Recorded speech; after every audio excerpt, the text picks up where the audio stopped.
So good evening, everybody. We'll welcome you to the, public hearing for their planning and zoning ordinance update.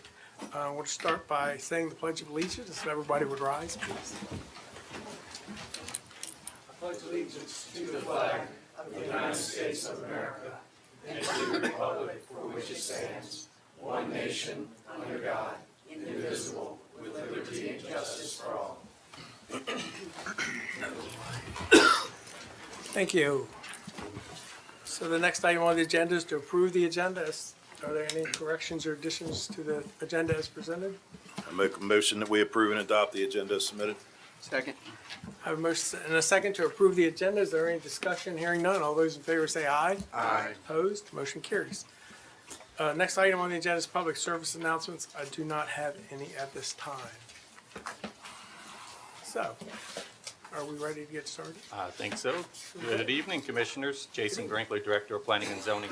To my left is Will Hager, who's at Planner 3, and to his left is Rachel O'Shea, the Acting Director of Zoning. I'm going to turn it over to Will and let him give the presentation. We've got a little short presentation before we open the public hearing itself. So, Will? Well, actually, Rachel will do our intro. I do have a short intro. Thank you. Good evening, Commissioners, and thank you everyone for in attendance this evening. There are 11 items set for public hearing tonight. The hearing was duly advertised, and the certificate of publication is made a part of the record. Citizens were invited to provide comment on any or all of the items. Anyone here in person must sign in on the sheet in the lobby. There is a single sign-in sheet for all 11 items being considered at this evening's public hearing. Persons joining virtually will be asked later to raise their hand and given the opportunity to speak after those in attendance. And in lieu of reading the memos, most of the information is in our presentation, so we'll just go ahead into the PowerPoint. Okay, thank you, Rachel.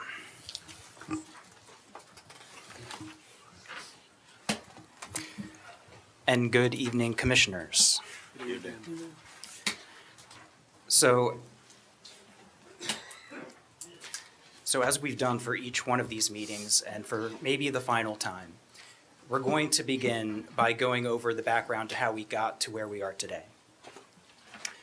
This process began following the completion of the update to the county's comprehensive plan, and a draft zoning ordinance was prepared to advance the vision set forth within the comprehensive plan.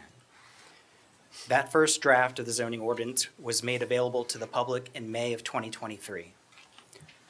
Following the release of the first draft, staff gave a series of presentations at joint work sessions with the commissioners, as well as hosting public forums over the course of a year, reviewing each article of the draft. Staff then revised the May 2023 draft based on feedback received from commissioners and the public, which resulted in an updated draft released in August of 2024. Presentations on the August draft were made to the Planning Commission and the BOCC, and public comments were received. The draft was subsequently revised further following a review by the County Attorney's Office, and the November 2024 draft was released in preparation for the November 20th public hearing with the Planning Commission. At the November 20th public hearing, the Planning Commission voted to keep the record open for an additional 30 days, and follow-up meetings were held December 30th and January 15th, where the Planning Commission voted to recommend the approval of the draft zoning ordinance and associated amendments with several conditions. In addition, a meeting was held with the BOCC on January 14th, where further direction was received. And in addition to the timeline we just covered, from the beginning of this process nearly 2 years ago, we've said that staff was open to meet and discuss the draft with groups or citizens that were interested, and staff has had many productive conversations with groups and citizens throughout this process.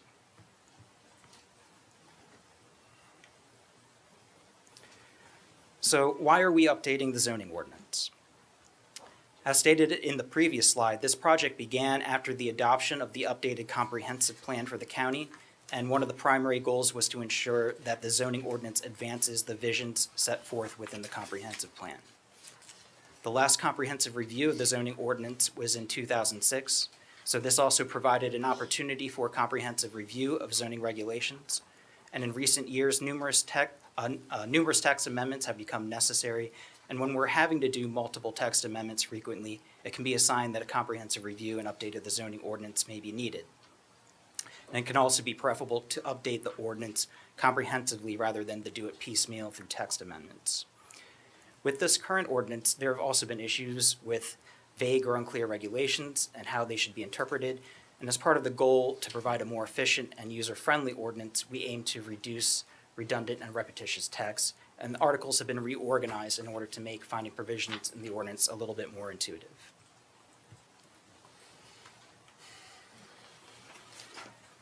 So I mentioned earlier that the Planning Commission voted to recommend approval of the draft zoning ordinance with several conditions, and those conditions are listed on this slide. The first condition was to remove the following condition in section 18-10A3, automobile filling station, which states, in Owings, Lusby, and Solomon's Town Centers, fuel pumps shall be located to the rear of the building. The second condition was that the areas proposed to be changed from rural community district to residential district remain under rural community district zoning. And the third condition was that the light industrial district areas at Meadow Run Park be revised to industrial mixed use on the draft zoning map. And at the January 14th meeting with the BOCC, staff received direction to combine the proposed IMU and I-1 districts into one zoning district, which resolved the issue that led to that condition in another way, and we'll discuss this in more detail at a later slide. So over the next 3 slides, we're going to discuss the revisions that have been made to address the second condition from the Planning Commission. On the map to the left, you can see the zoning districts in the area around Prince Frederick as they were originally proposed. And on the map to the right, you can see the revised zoning districts as they exist in the draft zoning map proposed for adoption today. What we did was take a literal interpretation of the Planning Commission's condition, and so parcels, which were originally proposed to be changed from rural community district to residential district, have been revised to rural community district. The parcels which remain zoned residential district, colored in orange, on the revised zoning map to the right, are parcels which are either currently zoned residential district or employment center.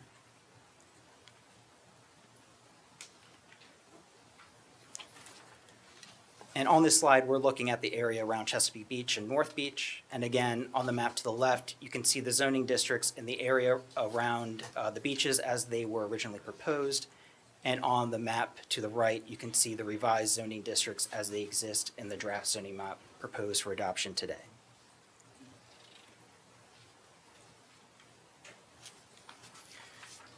So what are the consequences of these changes in terms of density potential? Under current regulations, density potential is determined in large part based on whether the area is inside or outside of the 1 mile radius or perimeter from town centers, a policy which we've done away with in the draft. For the town centers of Prince Frederick and the beaches, it's actually a 1 mile perimeter from the town center boundary, but most people know the policy as the 1 mile radius policy, so that's the term we've used on the slide. Understanding this policy is important because the vast majority of the developable area affected by the Planning Commission's condition is inside that 1 mile radius or perimeter from town centers. So under current regulations, if an area is zoned RCD within the 1 mile radius, it has a permitted density with the purchase of TDRs of 1 lot per acre. Under the draft RCD zoning, the permitted density with the purchase of TDRs is 1 lot per 5 acres.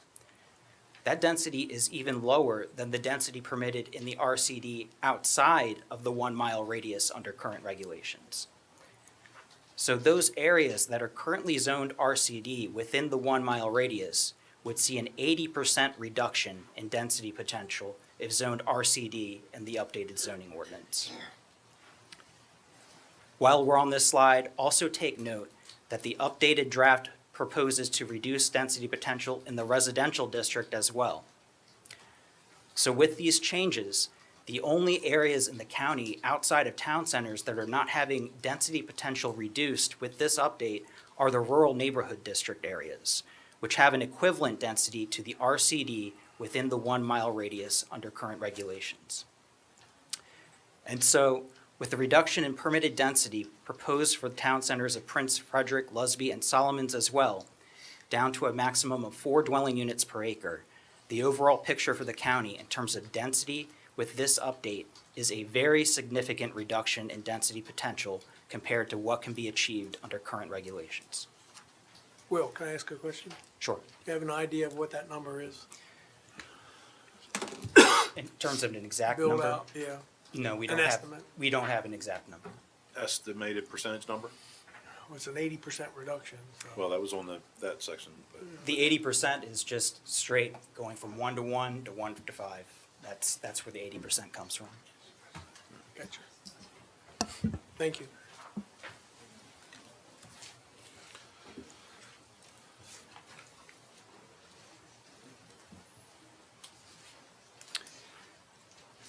So as I mentioned earlier, at the January 14th regular BOCC meeting, the BOCC directed staff to combine the previously proposed industrial mixed-use district with the light industrial district due to some concerns over the uses permitted in the proposed districts. The IMU has been removed, and uses that were permitted in the IMU but not permitted in the I-1 under previous drafts are now permitted in the I-1. And the I-1 has been renamed the Light Industrial Mixed Use District. One thing I need to mention here, while reviewing the draft, we noticed that during this process, an error was made and daycare centers, which were a conditional use in the IMU in the previous draft, were not carried over and made a conditional use in the I-1. So if the commissioners would like to be consistent with how we treated other uses permitted in the IMU, they'll have to vote to make daycare centers a conditional use in the I-1. In addition, several uses which were permitted in the I-2 but not in the I-1 under previous drafts are now permitted in the I-1 with special exception approval from the Board of Appeals.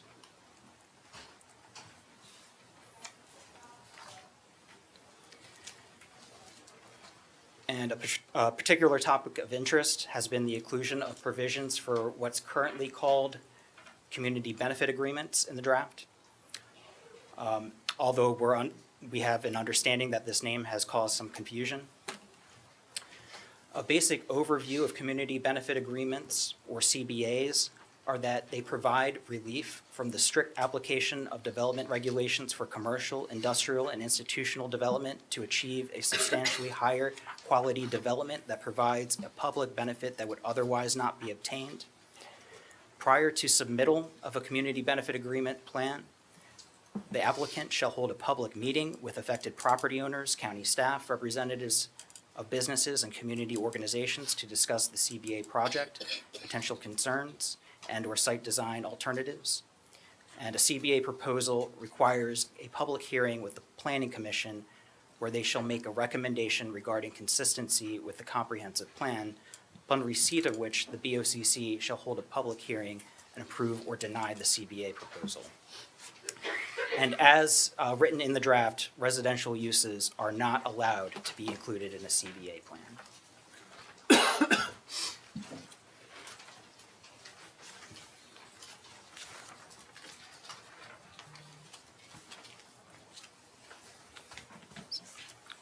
Okay, at this time, that concludes our PowerPoint presentation. If the BOCC is okay, we'll move forward with the public hearing portion of tonight's agenda. Mr. President, I do have a motion for you before we get to public hearing. Yes, sir. Because we have so much on the agenda tonight, I'll make a motion that we give each speaker 3 minutes, and if you're a group, 6 minutes. Speaking time? second. I have a motion and a second. Is there any discussion? Hearing none, all those in favor say aye. Aye. Opposed? Motion carried.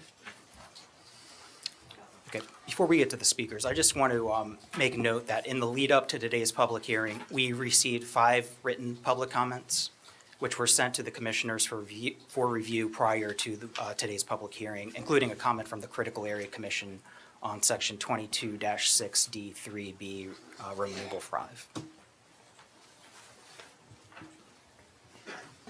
The floor has been open for public comment on all 11 items presented for this public hearing. Resolution 6-89 was adopted and is available here today to maintain the order and decorum of the governmental process. Those attending in person will be invited to speak first. For those joining virtually, if you wish to speak, please press *9 or use the raise your hand function. Virtual participants will be identified by their screen name or last 4 digits of their phone number and unmuted one at a time. Speakers will be asked to state their name and address. And as just decided, all speakers will have 3 minutes to speak. So our first speaker this evening is Greg Bowen, representing Self, and next up will be Bob Estes. Good evening. My name is Greg Bowen. I live at 1235 Mallard Point Road, Prince Frederick, Maryland. My thanks to the planning staff for many good changes in the zoning maps and zoning ordinance. It's hard work, and I appreciate it. My thanks to the Board of County Commissioners throughout the update process. You constantly gave staff, I believe, good direction on all the times that they came back to you for advice. To the Planning Commission, thank you for your responsiveness to the concerns of citizens about the proposed upzoning to residential and your vote to leave the land in rural community district. For the record, I support the Planning Commission's decision and recommend not upzoning the lands to residential. As to CBAs, much more divided on that because we write the best zoning regulations we can. Then why would we have these special meetings to kind of rewrite it again? I think it brings the Planning Commission and the county commissioners into a lot more cases, and there's to be a challenge. And my recommendation there is that CBAs only be allowed in the heavy industrial district zoning designations and for things like data centers. That's where it makes, I think, great sense. And finally, we're getting really close with opening up the ag preservation districts. Definitely needed. Let's get it rolling. And thank you again. Thank you. Thank you. Next up is Bob Estes, followed by Frank McPhillips.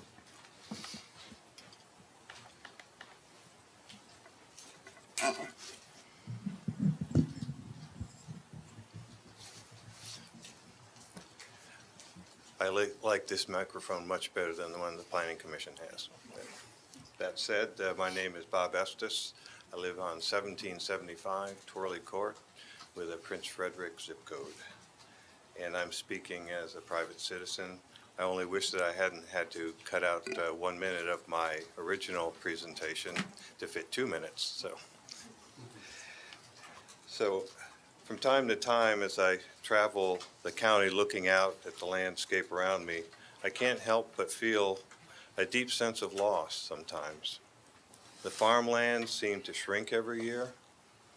The wooded hills and ravines that were once home to flowering shrubs and towering trees are now stripped bare, and you've seen all those. The rivers that were once clear and teeming with life are now muddied by sediments. I know that well, and you've heard from me often about that. The feeling of loss is a combination of nostalgia for what once was and profound sadness for what has been irretrievably altered. The feeling actually has a name.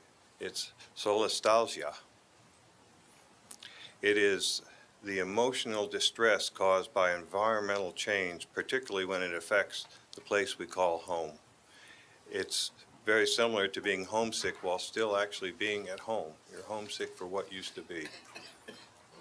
Despite the pain that people suffer, Solastalgia has the power to inspire a strong motivation to push for the protection and rejuvenation of our environments. Stream restorations, tougher rules for stormwater management, all those come into that. Every little bit helps. It's our motivation to fight for the landscapes we love can produce tangible steps for change. It's worth doing both for the present generations and the future generations for the children that we all have and grandchildren. I don't have them. You guys probably do, though.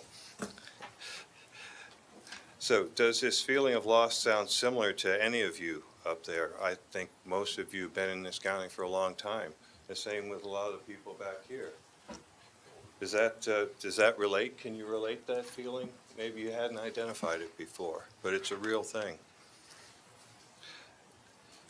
So we know we can't save all of the special places in Calvert. That's just a reality.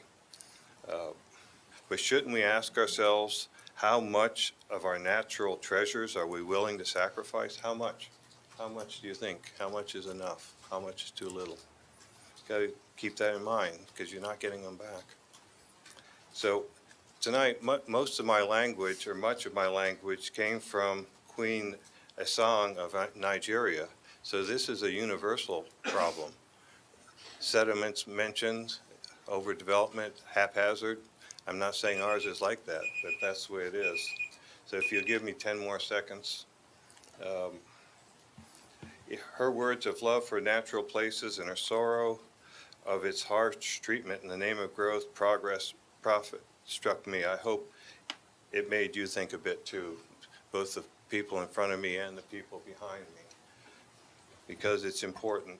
If you love Calvert's forests and waterways, rural character, please be willing to protect them from excess growth and potential harsh impacts to our environmental treasures. Everybody can participate in this, and everyone should. That's a little bit of Kennedy for you. Thank you. Thank you. Thank you. Frank McPhillips, representing Friends of Hunting Creek, followed by Ron Claudia. Good evening. My name is Frank McPhillips. I live in Huntingtown, and I'm representing the Friends of Hunting Creek, one of many groups in southern Maryland that advocate for our watersheds. We conduct periodic water testing and other monitoring activities to assess the health of the main stem creeks and their tributaries. And just a little fun fact for you, the Hunting Creek watershed is the largest in Calvert County, covering nearly 20,000 acres, and one of 3 watersheds that receive stormwater runoff from Prince Frederick. And it's also home to a stunning variety of wildlife and a precious resource for our community and the larger region. I'd like to start by thanking the planning and zoning staff for all the hard work they've put in getting the comprehensive plan and the zoning ordinance to this stage. As a public servant at the federal level, just got off the commuter bus, I have a special appreciation for the folks who work behind the scenes to inform plans and policies that are, ultimately attributed to elected officials. Our group would also like to thank the Planning Commission, who have guided the staff's work from their own reviews and feedback. And last, our thanks to the county commissioners for this forum, for hearing the public's input. Governing is hard work and doesn't tend to garner a lot of praise. So thanks for this opportunity to acknowledge your efforts and your commitment to a reasoned and methodical approach to producing an updated vision for our county and a zoning ordinance to support it. Next, I ask the commissioners to keep the momentum going. For example, consider more recent data about rainfall amounts and intensity, and update our regulations to ensure that stormwater management systems are engineered to withstand not only the so-called storm events that seem to be happening much more frequently and with greater intensity, but that also anticipates the potential for the situation getting even worse. We live in a county with highly erodible soil and often steep slopes, both of which make our watersheds more vulnerable to the impacts of stormwater runoff. It all has to go somewhere, and ultimately it makes its way into our streams. This not only impacts water quality, but accelerates the increase of the stream canyons that we all see throughout the county, which themselves contribute to even greater erosion and then impact downstream. If we truly love and appreciate our county, we must all accept our roles in protecting its watersheds. And that means going beyond the updates for the zoning ordinance, which directs how land may be used, to providing further guardrails to help protect it. Updating the regulations and regarding stormwater management and make investments in stormwater management infrastructure will pay dividends for generations to come. And finally, I'll close with this. Our group is not unrealistic. We know that growth is inevitable and necessary to provide a reasonable mix of housing and services. But we ask that the commissioners continue to consider how much growth this county can reasonably sustain, both in terms of its impact on our natural environment and our quality of life. Choosing not to upzone areas from rural community district to the residential district to create potentially even greater density would be an excellent example of how to strike a balance between reasonable growth and more intensive development that could have severe long-term impacts. Please continue this good work and continue the further steps you can take. Thank you. Thank you. Ron Claudia, followed by Holly Budd.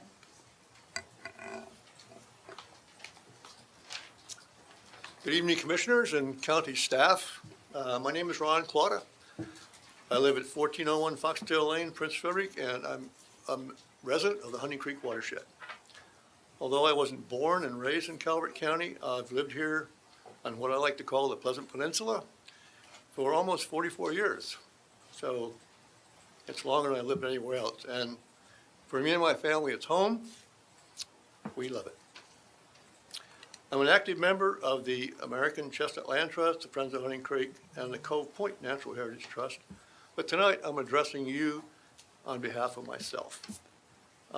I care deeply about Calvert County, and I'm speaking to you from my heart, not from my wallet.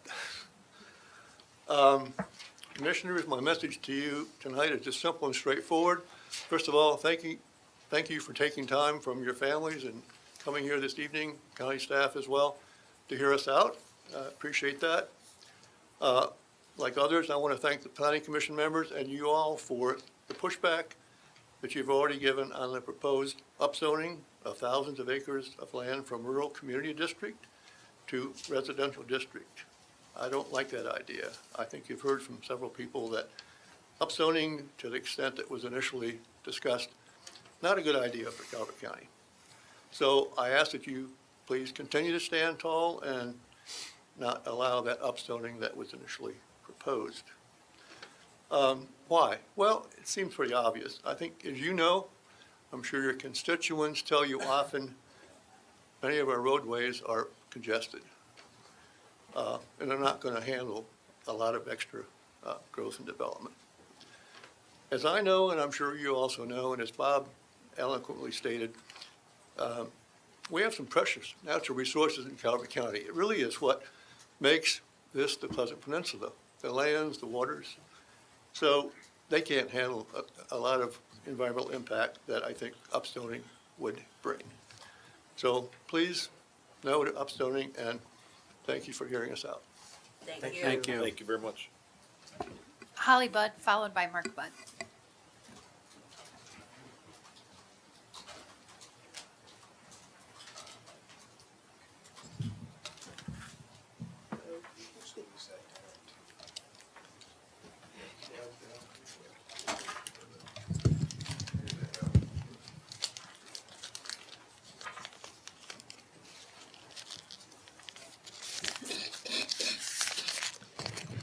Hello, my name is Holly Budd, Sunderland.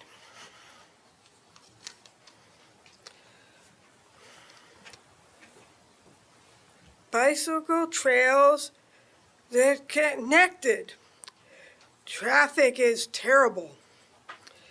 Stormwater, no, no, no.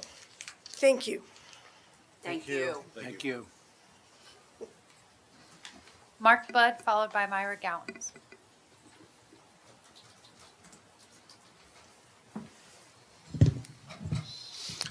Mark Budd, 1275 Pushall Station Road, Sunderland. I also would like to wholeheartedly thank Planning and Zoning and the commissioners for preserving so many of the RCD areas and the pushing for the rural legacy area in the Fishing Creek watershed. I think it's also prudent at this time also, given the change of affairs that we're finding ourselves in, further development can't really be based on prior estimates of growth. In our 5th Congressional District, population between the ages of 18 and 65, over 15% are federal civilian employees, and even more are federal contractors. Now, certainly, they're not all going to lose their livelihood, but also certainly quite a number are. And that will impact everything here, communities, small businesses, and, yeah, revenues. So please keep that in mind as we try to navigate this interesting time. Thank you. Thank you. Thank you. Myra Gallons, followed by David Birdie. Good evening. I'm speaking on behalf of Calvert Citizens United. And I too want to tell the planning and zoning, they met with me, they sat, they talked, they listened, and they were always very, very professional. What I'm concerned about tonight is your CBAs. First of all, a CBA is a good venture, but it has to be thought out, it has to be done properly, and it has to be done with controls on it.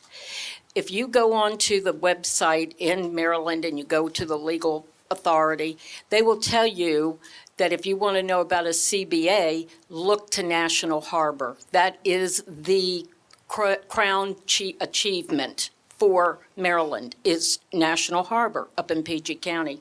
I've talked about it before, and what ends up happening when you have a CBA, if it's a pure CBA, they have to have a minority partner. And you have a developer and you have a minority partner. And the minority partner is the person who owns 51% of the operation of the project. If you look at MGM Grand up in PG County, you will see when Mike Miller put that deal together, and I was involved in it, you will see that it used to be MGM Grand. It is now BET/MGM Grand. It's Black Entertainment TV because Mike tried to cut them out and just give them Rosecroft Raceway. That is how intense the legalese and the machinations are for a CBA, a pure CBA. I believe that the CBAs that you all are talking about down here with the data centers has a good portfolio behind it. But you have to be able to work with the citizens. The community is the citizens. I want you to understand this, that legally, a CBA cuts out planning and zoning department. That's what it does. It's the citizens working with the developer, talking to the commissioners or the county council. And that's what happens. But the zoning ordinance, the zoning people at planning and zoning, they don't have all the authority to put this thing to bed and get it to rest. So you have to understand that. The other thing that concerns me is that a few months ago, or I guess it was a year ago, I got this package from Planning and Zoning, and they gave it to me, and it is a zoning ordinance update. It was in 2023. And one of the things in it, as I read all the table of contents and everything, was entertainment business and adult enterprises. And that says this: entertainment business and adult enterprises provide activities by live, closed circuit, and it's adult entertainment. And you can have sexual stimulation, sexual activity, and limiting entrance to patrons who are only over 18, so you can't be 17 and a half and go in. I'm thinking, where in the name of God are we going to put this in Calvert County? Well, it was disclosed that you want it in the industrial park. So you're looking down 231 or up in Dunkirk. This is, to me, this is the biggest fallacy I can think of. The smallest, most fragile county in the state of Maryland taking this on. Now, when I read that the CBA, it can have a nightclub in it. It can have a nightclub introduced into what is supposed to be maybe the highest form of development that it will bring money to the county, will not strain the county and its resources if it's if it is in fact going to be the proposed, what you all want to propose in these CBAs. So what are we doing? I think that is a way, in my little pea brain, that is a way to reintroduce strip clubs into the adult entertainment and a nightclub in these CBAs. That's not what a CBA is supposed to be. This is supposed to be the top of the top, the best of the best. And that's how you get that and control that. The other thing I want you to understand is I talk to the Democrats, the Republicans, I talk to everybody in the county, lots of people, okay, even the Garden Club, I talk to them. So I know that the citizens, even though they're not here tonight, they ask questions, they're very concerned. I know that the unions, that a number of you, made a deal with the unions when you ran for office, and the unions are upset because they were supposed to have good business down here. They were going to be the preferred builders, especially in a CBA. You do not want to name a CBA XYZ, okay, like we talked about in that meeting that we had. So I understand that you all are on the hot seat, that we've got to get this done. The reason why you didn't have you did not have a zoning ordinance is because of Calvert Citizens United and the lawsuit that went up to the Supreme Court of Maryland. Now, I'm just going to close. I'd like to know, I just want to ask, when are you all going to sign our bill that the governor approved almost a year ago? It's still sitting out there, and that's Law 834. Okay, just want to mention it.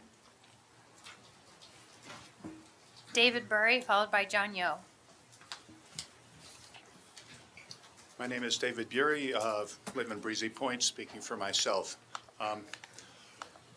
I really, really like the changes that have been made over the last year to the zoning ordinance, and I'm very grateful for the amount of listening that the Planning Commission, P&Z staff, and the county commissioners have done listening to the public.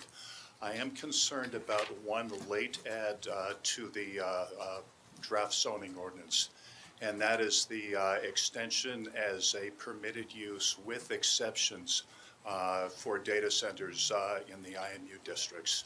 I am all in favor of data centers for Calvert as an important source of future revenue if they are in the right place and if the design is done in a very environmentally and publicly responsible way. And I think given the location of the heavy industrial districts that will probably happen. I am concerned about the potential under this zoning ordinance for data centers going into the IMU districts, some of which are very, very close to heavily residential districts. So I'm not sure that that has been looked at hard enough, especially if you're looking at some of the sites that are very close to residential districts. So I think that deserves further scrutiny by the Planning Commission and by county commissioners. So I'd like to ask tonight if you defer action on even allowing as a special exemption in the IMU districts data centers. Thanks very much. Thank you. Thank you. John Yo, followed by Jerry Pitcher. Good evening, Commissioners. I'm John Yo, 821 Willow Way. Prince Frederick, part of what we used to call the old Stokely neighborhood off of Stokely Road. Commissioners, thank you for the opportunity to be heard. Really appreciate that. I'd also like to, as a retired federal employee, thank the hardworking staffs of the Calvert County Planning and Zoning and the Calvert Planning Commission. It's not easy writing, regulations that come across clearly to everybody, and I think there's still work to be done there, but clearly you're doing the good work, the hard work, behind the scenes. So my hat, for one, is off to you guys. Most of all, thanks to the Calvert Planning Commission for that sensible condition to not change RCD zoning to residential district zoning.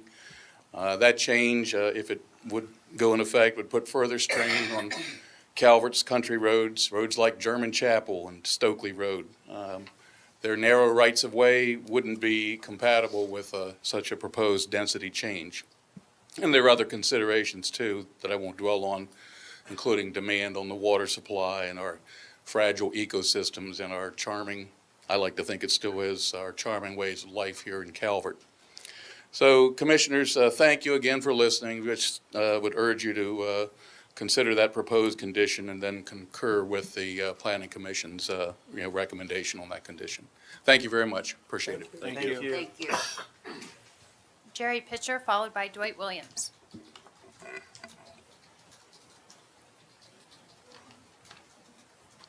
Good evening. My name is Jerry Pitcher. I live at 6995 Maple Road in St. Leonard. As a lifelong resident of Calvert County and a member of the Calvert County farming family, I have several concerns with these changes and future changes. One being the change with the lots that we have now. There's a potential change for tenant houses on parcels of property, and I believe the draft requires us to take one of those lots for a tenant house. Now, with that said, if we have a farming community and we have somebody that has a produce operation and we want to put a tenant house on to support that labor to stay on the farm, we're going to be forced to give up that lot to a tenant house, and that would take away from our children and grandchildren's opportunity to build on the farm and be a part of the farming community. Two being, I feel that there should be a higher percentage of farming community members active in more boards trying to make these decisions, not only with planning and zoning, but other boards. I personally would like to see a higher percentage of the farming community be a part of that, and maybe make that a requirement. Just a thought. Three, I feel that the farming family of Calvert County is being forgotten at different levels. Four, there's people that have moved into Calvert County from other counties, and it personally feels like to me that they're trying to make Calvert County fall in line with their way of life in their previous residents in other counties. And when I say that, I mean, if you move to the rural areas of any county and you push the fact that you want streetlights and sidewalks in a rural community, and you don't want to smell cow manure or get stuck behind a farm tractor or a piece of farm equipment, you're the first one to complain. I think everybody needs to ask themselves, when is enough enough? Money isn't everything. So I just want to voice my concerns. Thank you. Thank you. Dwight Williams, followed by Michael Matters. Good evening. Good evening. Dwight Williams, 1005 Cedar Point Lane, Prince Frederick. I'm here representing myself, but I'm also going to put on my hat that I used to wear a few years ago as Division Chief Natural Resources for the county. Tonight, I really like to thank and commend the commissioners, Planning Commission and staff for the changes that were made from the original proposal that came out in January. Battle Creek Cypress Swamp, hopefully you're all familiar with it. It's a unique ecological area. It was so deemed by the Nature Conservancy that they purchased it back in the 1950s. So the Nature Conservancy has a vested interest in that. They still own that swamp. Later, also in the 1950s, the National Park Service recognized Battle Creek Cypress Swamp as a national natural landmark. A lot of people don't realize that. All I'm saying is that the original proposal that was in January would have negatively impacted the watershed of Battle Creek. And honestly, Battle Creek is unique in the ecosystem that it represents, but there's lots of other watersheds in the county that need to be protected. So I just ask the planners, Planning Commission, and commissioners keep that in mind in the future. Thank you. Thank you. Thank you. Michael Matters, followed by Rachel Rice.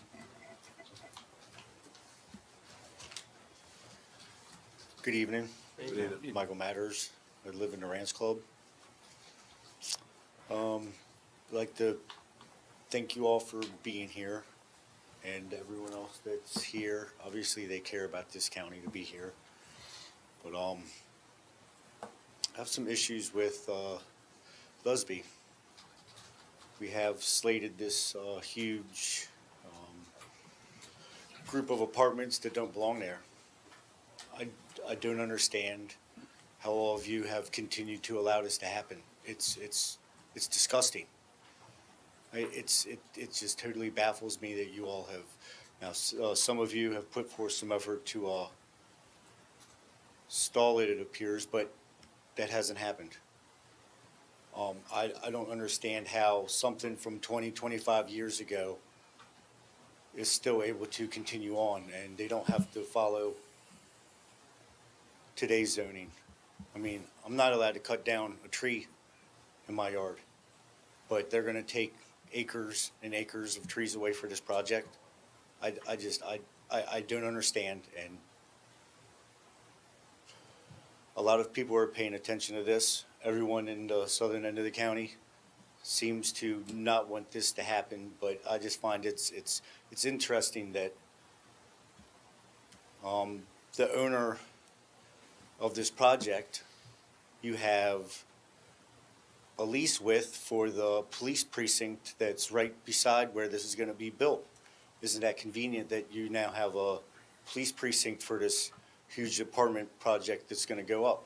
That's really interesting, and I want my playground. I want my playground that we were promised, what, 3 boards ago maybe, when this started. We can ask the owner where our playground is. I mean, we have a huge pile of dirt sitting there, and he's laughing at us about it. We have to pay to take the trees down now. We have to pay to take all the dirt away. I'm just totally baffled that you all have allowed this project to continue on and it hasn't been stopped. What, you're scared of being sued? It's not, you can afford the money to fight it. Like I said, I don't understand how you all have allowed this to continue. It's going to destroy that end of the county. Where are all these people going to work? We don't have any jobs down there. What, so they can just be low income as you're building down there? That's not appropriate. We don't have the infrastructure for it. But again, we're allowing this to continue. All right, thank you. Thank you. Rachel Rice, followed by Josh Johnson. Good evening. My name is Rachel Rice. I'm not used to public speaking, so you have to bear with me. Thank you so much for allowing us to speak with you. I have been a resident of Calvert, I live in Huntingtown, so I've been a resident of Calvert County since about 1992, and I've seen, obviously, a lot of changes, and some of the changes are really amazing, but I think that there's a limit to everything. Where we are now, we could drive 20 to 40 minutes and get literally anything we want. And I think most people came here or come here for things like good schools and low crime and this beautiful environment. But if we continue to do like crazy rapid development, we're going to lose all that. We're going to have all of the drudgery that comes with urban sprawl. And as a citizen of Maryland, I'm concerned that Maryland's going to wind up looking like Southern California in 25 years. And I know that none of us want that. I work in the county, I live in the county, I love the county, and I just want to say thank you for these efforts that we've made. I know it takes a lot of time and the bureaucracy is insane, but I'm a concerned citizen that is becoming more concerned as things progress, and I'm trying to get my other citizens to vocalize what I'm vocalizing to you now. So thank you for your time. Thank you. Thank you. Josh Johnson, representing CCRCC, followed by Adam Sampson. Josh Johnson, Chair of Calvert County Republican Central Committee. Wanted to address, and there's some concerns tonight, and I appreciate those too, inside of what would be called the Community Benefits Agreement. The biggest concern I think that taxpayers really have is looking at what a CBA really is. It starts with a federal program that has DEI in it, which, by the way, is now illegal.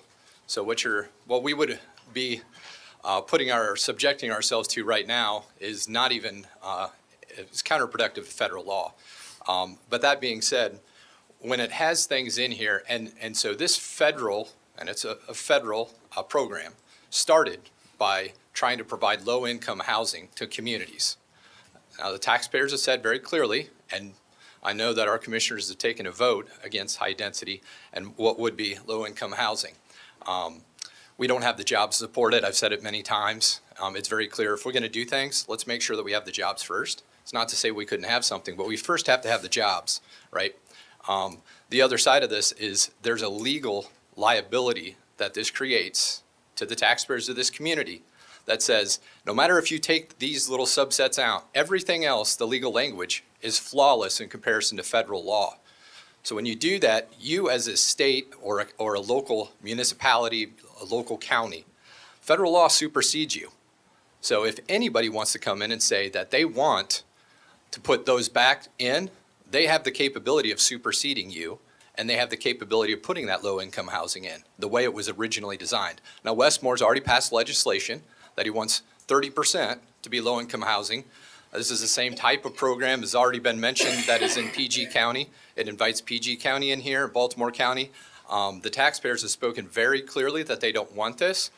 We did meet with the commission. They gave us our word that we were going to change the name so that we didn't have the legal liability to our taxpayers, to our community, and to our values. This comes down to what we value. And I believe in my commissioners, and I know they're going to uphold their word in regards to this, to find another way around. We do also have the capability without this, as far as our permitting is concerned, to do it without a CBA. And there's certain advantages. I heard those. I appreciate that. There has to be another way other than to create a legal liability of what no one in this community wants. I do appreciate your time. Thank you. Thank you. Adam Sampson, representing ACLT, followed by Jessica Clark. Evening, everybody.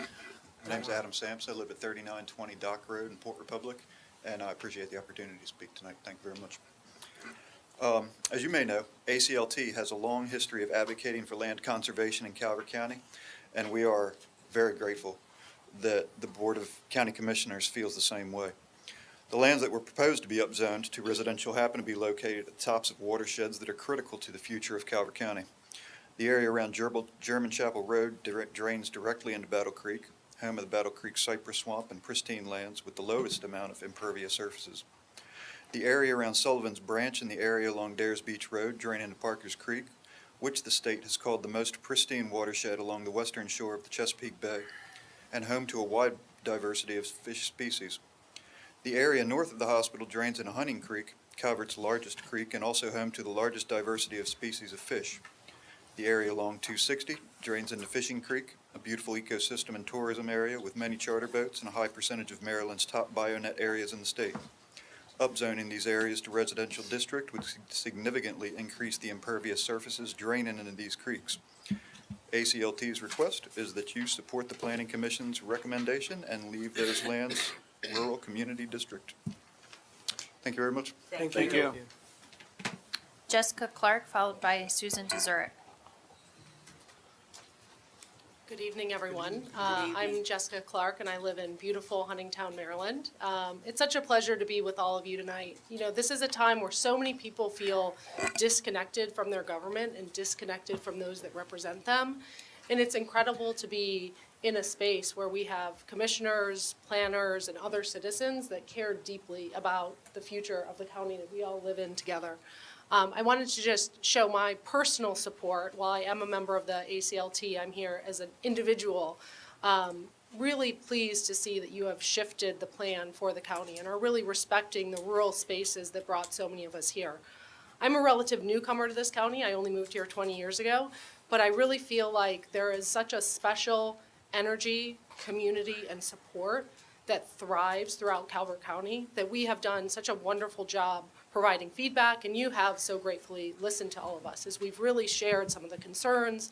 And while no plan is ever going to be perfect, I think the collaborative nature of this process and the way in which you've engaged citizen and group input is really exemplary. So thank you so much on behalf of myself, my wonderful husband Ty, and our little puppy as well. Thank you. Thank you.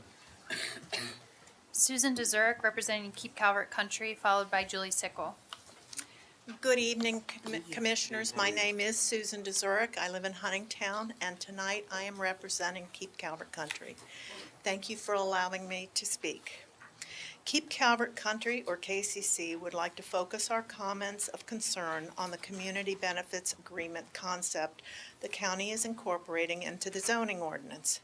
KCC is requesting that CBAs only be allowed in the heavy industrial zoning designations and not in town centers or other industrial designations or other commercial areas for the following reasons. If CBs were allowed in commercial applications, it would certainly appear to show extraordinary bias and favoritism to the large companies and nationally owned franchises over small local businesses. Large corporations can more easily afford the county's proposed quid pro quo deals. However, large corporations and national franchises return their profits to their corporate headquarters and shareholders outside of Calvert County. Local businesses, who we claim to want to support, raise their families and invest their time, money, and participation into the community. Small businesses would not have the same advantages or resources to offer expensive gifts and benefits to the county in return for exemptions or alterations to the county's set zoning standards that every other business must still comply with. Here are our other concerns. Item 1 under the CBA's processing states in part, prior to the submittal of an applicant, the applicant shall hold a public hearing with affected property owners, county staff, representatives of businesses and community organizations to discuss the CBA project, potentially concerns and/or site design alternatives. The purpose of this public meeting is to generate ideas and provide assistance. However, it does not say what portion of the approval process the concerns and input from the citizens will have, possibly rendering the citizens' voices and values as non-existent once again. You dissolved the Architectural Control Committee due to a lack of citizens' involvement.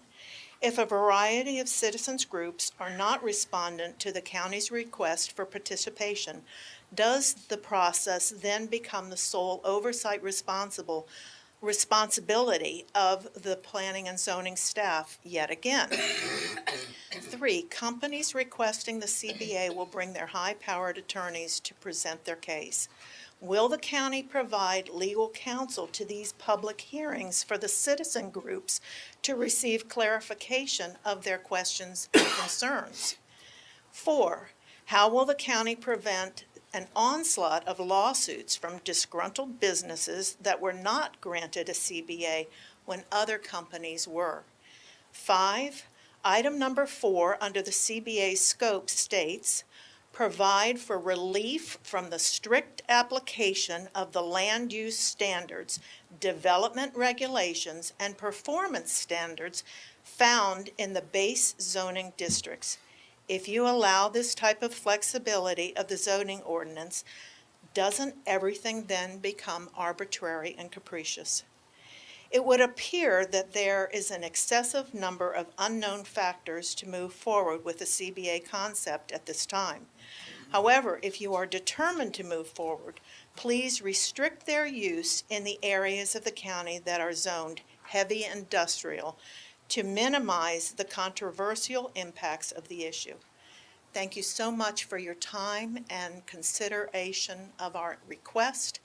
And I would also like to thank every citizen that is here this evening, taking their personal time to come and respectfully request your concerns on what they have to say. Thank you. Have a good evening. Thank you. Julie Sickle, followed by Sean McGuire.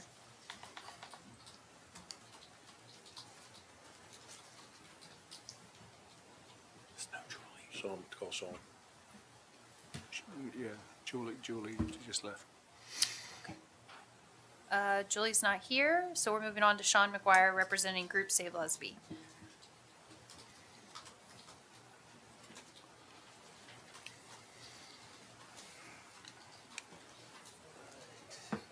Good evening, everyone. My name is Sean McGuire. I live at 240 Sharon Drive in Lusby. I'm here tonight to speak on behalf of Save Lusby Incorporated. Not so much to address the commissioners, but to inform the folks in the room and anyone listening in. Save Lusby Incorporated is a nonprofit, completely volunteer 501c3 incorporated coalition of Lusby residents. Our mission is to provide education and advocacy to the town of Lusby and all Calvert residents on rapid development and irresponsible growth that will cause impacts to our infrastructure and environment. In particular, the proposed Lusby Villas project. It's my understanding that our elected officials and your appointees on the Planning and Zoning Commission were advised by legal counsel to not discuss any of the details of the Lusby Villas project. So I wanted to take a few minutes to inform the public about what's going on there. For those of you who are not familiar, the Lusby Villas project is a proposed development of a 200-plus unit, 30-plus acre apartment complex right in the middle of the town of Lusby. On July 9th, a meeting was called together in Lusby by a couple of our county commissioners to raise awareness of the proposed project as it had been quietly shuffled along up until that point. People of Lusby came out in droves that evening to express their opposition of the project with factual data as to why the Lusby Villas project would not be a benefit to the town of Lusby. A little over a month later, in a complete disregard for the well-being of the existing citizens and taxpayers of Lusby, Calvert Planning and Zoning voted 4-3 to approve the project, ignoring public outcry and inviting increased crime, congestion, and pollution into our community and its already strained infrastructure, resources, and very fragile environment.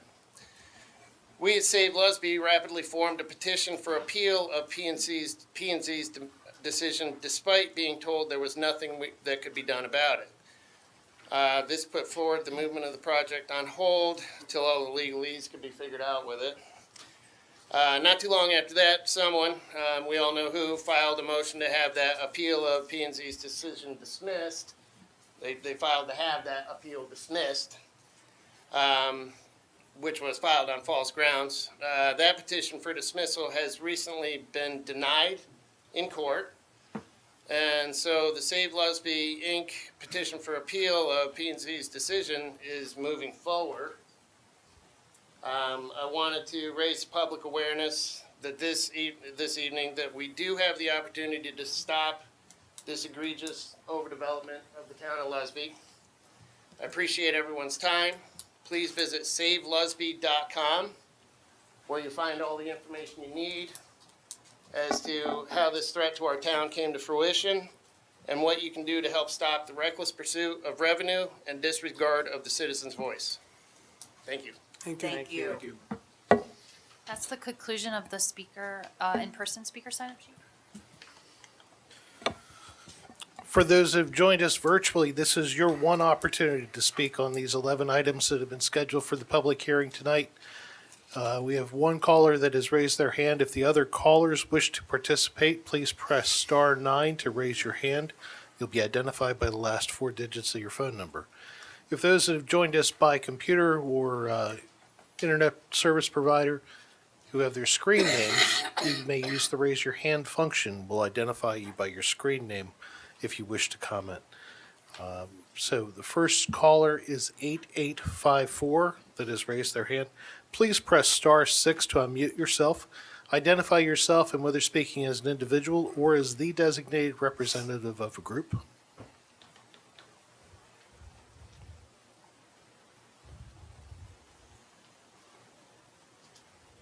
Hello, Yes.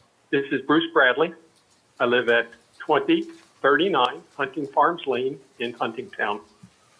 And I would like to give my support and thanks to the Planning Commission for their recommendation to not upzone rural community districts to the residential district, which would thereby protect some of our sensitive environment and alleviate any of the traffic issues on our small back roads. Also, I'd like to thank the commissioners for protecting the watersheds and reducing some of the future traffic problems that would have occurred had these areas been upzoned to residential district. Thank you.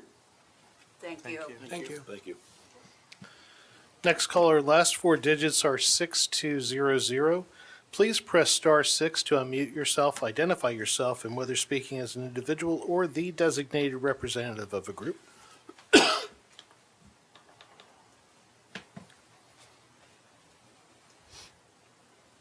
Hello, can you hear me? Yes. Okay, perfect. 6200 is Ted Haney. I live in Solomons, Maryland, and I'm here representing the Friends of Mill Creek watershed group. So again, I'd like to just join all of the other members the citizens who thanked the commissioners for your decision to maintain the rural community district designation and thoughtfulness in considering the potential impact of any dramatic increases in residential development, especially the environmental impact. I'd like to share just a couple of thoughts why that's important to Calvert County citizens, and it has to do with the health of our waterways, which if they did not exist or were unhealthy and polluted, many of us who live here most probably would choose not to. Impervious surfaces cause stormwater to run directly into creeks and streams and ultimately into our river and bay. They carry trash and a wide variety of pollutants with it. When a watershed area reaches 15% impervious surface cover, that's the tipping point when the amount of runoff begins to have a detrimental effect on water quality. Everyone's aware and concerned about the health of the Chesapeake Bay and Patuxent River. However, Calvert County, as you've heard tonight, is also comprised of 26 individual watersheds from Fishing Creek in our northern part of the county to Solomons Harbor, and there are 6 major watersheds, some of whom you've heard from tonight, other friends groups like Hunting Creek, Parkers Creek, St. Leonard, and Mill Creek. As I mentioned, the tipping point for harmful effects of stormwater runoff is 15% imperviousness. The Mill Creek watershed, comprising Mill Creek, St. Johns Creek, Back Creek, and Solomons Harbor, is currently at 20% impervious surface coverage, well past the tipping point. So any substantial increases in development will exacerbate an already critical concern. And the last thing, finally, and really important, I believe, as the county moves forward with the development of town center master plans, we would like to ask that you strongly consider developing watershed plans to accompany those new master plans that ensure the monitoring, maintenance, and improvement of our watershed's health and that of our river and bay as well. So again, thank you very much, and I appreciate the time. Thanks. Thank you. Thank you. Thank you. Okay, there's no one else online that has signed up to speak. Anybody in the room that has not yet spoken that wishes to speak, this is your one opportunity before the Board of County Commissioners closes the record and votes on the 11 items. There will be no additional public comment at this public hearing tonight if anybody who didn't sign up wishes to speak. If you would please identify yourself. My name is Claire Hill. I'm from Huntingtown, Maryland. I'm off Mill Branch Road and Huntingtown Road. I'd like to take this time to make a comment about the first day that all of the federal employees were asked to return immediately back to their offices back in DC, and the amount of traffic and accidents, including an accident that put one of our own deputies sent via helicopter to shock trauma, and several other serious motor vehicle accidents due to the increase of traffic. This is just one example of why we continue to support you and ask you to please consider to be careful with what growth we're doing and where we're putting things. We are not against development. We are against unsmart planned development. Thank you. Thank you. Is there anyone else in the room or online?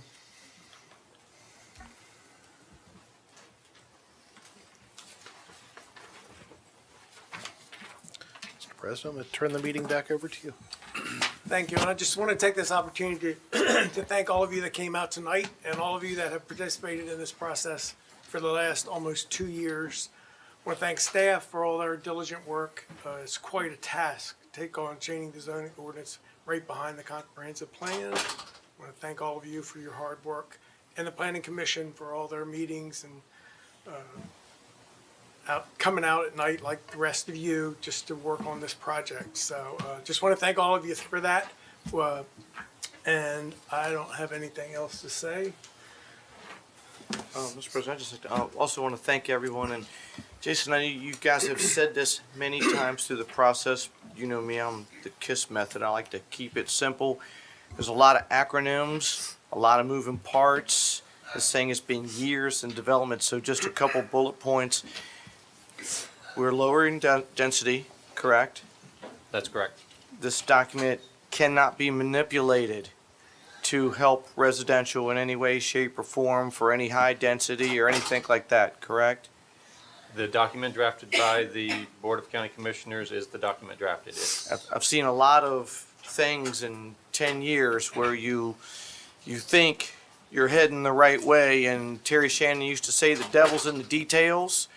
A former county administrator, Pat Nutter, used to say, former Commissioner Nutter used to say, you know, unintended consequences. So I just want to be very sure, with all the work that's been put in, everything that we're being very cautious to.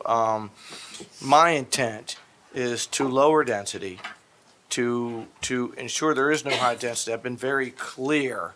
I don't want to see a farm with a bunch of apartments on it. There's no place in this county I'm aware of that has more than one road hardly in and out of it. I mean, and those are single lane roads, and one accident shuts down half the county, it seems like. So we have enough with our own people and just natural growth within ourselves, much less trying to invite the rest of the world to come here.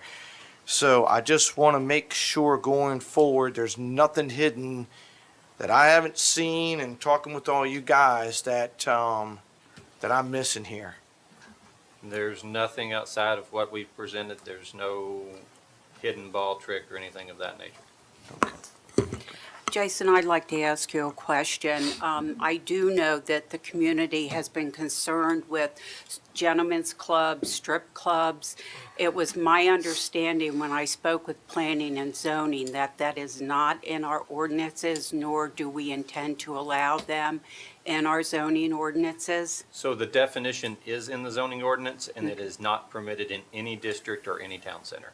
Okay, thank you. I hope that satisfies the concern, because I'd be very concerned about that as well. Let me see. Okay, I'm going to save my comments before I make a motion for number 11. We good? Good. All right. You've got the list in front of you. So the first item up this evening is the comprehensive plan amendments. This is for the designated zoning category changes that affect the county's future land use map. The proposed designated zoning category changes of 8 parcels to heavy industrial I-2, which require revisions to the future land use map in the comprehensive plan. The parcels are currently zoned industrial district I-1, rural community district RCD, and farm and forest district FFD, and are in the southern portion of the county. This also addresses maximum allowable density. The proposed allowable maximum density in town centers is no more than 4 units per acre as proposed, requiring specific density references to be struck from the affected plans to avoid future nonconformance. Thank you. So the first item that we have to address is the comprehensive plan. Mr. President, I move that we close the record and approve and adopt the ordinance enacting changes to the Calvert County Comprehensive Plan as recommended. Second. A motion and a second that we close the record and approve and adopt the ordinance enacting changes to the Calvert County Comprehensive Plan as recommended. Is there any discussion on that motion? Hearing none, all those in favor say aye. Aye. Opposed? Motion carries. Thank you. Item 2 is the Huntingtown Master Plan amendments. This is to address the architectural review committees. BOCC directed staff to eliminate the architectural review committees in May of 2024, requiring ARC-related language to be struck from the affected town center plans. Also to address the maximum allowable density update. The proposed allowable maximum density in town centers is proposed to go to 4 units per acre, requiring specific density references to be struck from the affected plans. So just for the record for everyone, the reason that we had to abolish those architectural review committees is because we couldn't get people to participate. As hard as we tried, nobody would participate. I think we had one town center that actually had an active group, but otherwise. So a gentleman spoke earlier about having more farmers. We'd love to have anybody. We have lots of boards and commissions with vacancies. And the issue with the architectural review was it was part of the planning process and was creating extensions and lengthening the process because we couldn't get a quorum of people together to make those reviews. And while we eliminated the individual town center architectural review committees, we have combined one, hoping to get a representative from each town center to serve on that. So then that one group would make those reviews and hopes that we can get a quorum. Just for the record. Any other discussion or motion? Mr. President, I move that we approve and adopt the ordinance enacting changes to the Huntingtown Master Plan as recommended. Second. I have a motion and a second that we approve and adopt the ordinance enacting changes to the Huntingtown Master Plan as recommended. Is there any discussion on that motion? Hearing none, all those in favor say aye. Aye. Opposed? Motion carries. Item 3 is the Solomon's Master Plan amendments. This is also to address the architectural review committees. I move that we approve and adopt the ordinance enacting changes to the Solomon's Master Plan as recommended. Second. Have a motion and a second that we adopt the ordinance enacting changes to the Solomon's Master Plan as recommended. Is there any discussion on that motion? Hearing none. All those in favor say aye. Aye. Opposed? Motion carries. Item 4 is the St. Leonard Master Plan amendments. This is to address, again, the architectural review committees and the density update. I move that we approve and adopt the ordinance enacting changes to the St. Leonard Master Plan as recommended. Second. I have a motion and a second that we approve and adopt the ordinance enacting changes to the St. Leonard Master Plan as recommended. Is there any discussion on that motion? Hearing none, all those in favor say aye. Aye. Opposed? Motion carries. Next is text amendment 24-01. This is a text amendment to the Prince Frederick, Lusby, and Solomon's Town Center zoning ordinances to reduce the density to a maximum of 4 units per acre. The density charts in Article 17 of the county zoning ordinance is where the density will be found. So the references for addressing density within the town center zoning ordinances needed to be amended to match. I move that we approve and adopt the ordinance enacting changes to the Prince Frederick, Lusby, and Solomon's Town Center zoning ordinances as submitted in the case number 24-01. Second. I have a motion and a second that we approve and adopt the ordinance enacting changes to the Prince Frederick, Lusby, and Solomon's Town Center zoning ordinances as submitted in case number 21-01. Any discussion?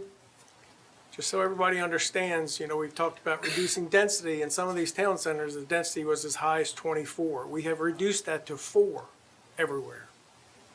So, yeah, 2401. Okay. Any other discussion? None. Hearing none, all those in favor say aye. Aye. Opposed? Motion carries. Item 6, text amendment number 24-02. This is for the Dunkirk, Huntingtown, Owings, Prince Frederick, St. Leonard, Lusby, and Solomon's Town Center zoning ordinance. And this is the language to remove the architectural review committees and the related procedures. I move that we approve and adopt the ordinance enacting changes to the Dunkirk, Owens, Huntingtown, Prince Frederick, St. Leonard, Lusby, and Solomon's Town Center zoning ordinances as submitted in case number 24-02. Second.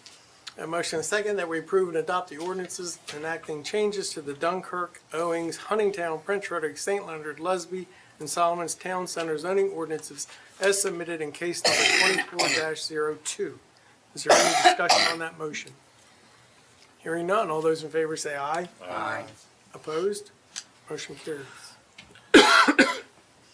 Item number 7, text amendment number 24-03. This affects Dunkirk, Huntingtown, Owings, Prince Frederick, St. Leonard, Lusby, and Solomon's Town Center zoning ordinance. This is to remove the use charts. The Town Center use charts will be located in Article 18 of the county zoning ordinance. This reduces duplication and ensures consistency. I move that we approve and adopt the ordinance enacting changes to the Dunkirk, Owings, Huntingtown, Prince Frederick, St. Leonard, Lusby, and Solomon's Town Center zoning ordinances as submitted in case number 24-03. Second. I have a motion and a second that we approve and adopt the ordinance enacting changes to the Dunkirk, Owings, Huntingtown, Prince Frederick, St. Leonard, Lusby, and Solomon's Town Center zoning ordinances as submitted in case number 24-03. Is there any discussion on that motion? Hearing none, all those in favor say aye. Aye. Opposed? The motion carries. Item number 8, text amendment number 24-04. This affects Prince Frederick, Lusby, and Solomon's Town Center zoning ordinance. This will increase the transferable development right TDR requirement back to 5 TDRs for each unit above 1 unit per acre. This will restore the previous requirement prior to the text amendments from 2015 that changed the TDR requirement to a sliding scale dependent on dwelling type. I move that we approve and adopt the ordinance enacting changes to the Prince Frederick, Lusby, and Solomon's Town Center zoning ordinances as submitted in case number 24-04. Second. A motion and a second that we approve and adopt the ordinance enacting changes to the Prince Frederick, Lusby, and Solomon's Town Center zoning ordinances as submitted in case number 24-04. Mr. President, I'd like to make a comment there. Not often in life do you get a chance to fix a mistake. And if you heard what I said earlier when I asked the director about, is there anything I didn't see in the document? Sometimes staff will say to me, you apologize a lot. Well, if you don't make a mistake, you don't have to apologize. And you think you've read it properly. You think you've gone through it. You think you've seen these things. But, it's almost like when somebody talks about a computer, it's only good with the information it's given. And some of the information I had got as a very young commissioner 10 years ago, I actually voted to reduce that down, a mistake that I made because I thought I was doing the right thing. I thought I was actually helping a situation that I was told that this needed that attention, and I was wrong. Took 10 years to get back to where we are today, to put this back to 5. It should have never happened. So when you think like these things don't matter, they matter.